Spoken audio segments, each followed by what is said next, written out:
நிலை இருக்கிறது.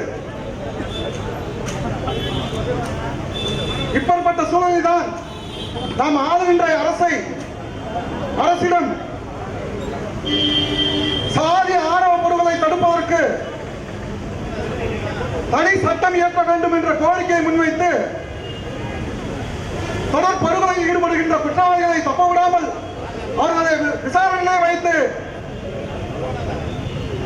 கைது செய்து சிறைப்படுத்த வேண்டும் என்கிற கோரிக்கைகளை வைத்துதான் இந்த ஆர்ப்பாட்டம் நடைபெறுகிறது.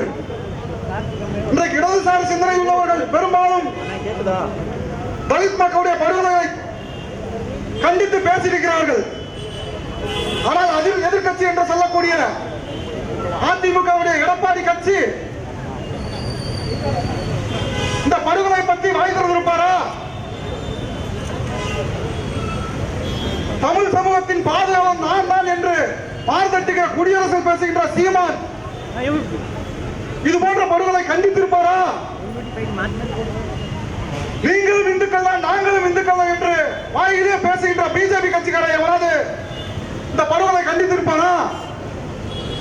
இன்றைக்கு வலதுசாரி சிந்தனைகள் முற்போக்கு இயக்கம் ஜனநாயக சக்திகளோடு தொடர்ச்சியாக நடைபெற்றிருக்கக்கூடிய இந்த படுகொலைகளை தமிழ் புலிகள் கட்சி தோழமையங்களோடு கரை கோர்த்து தமிழகம் தழுவிய அளவிலே இது போன்ற படுகொலைகளை கண்டித்து ஆர்ப்பாட்டம் நடத்தியிருக்கிறோம்.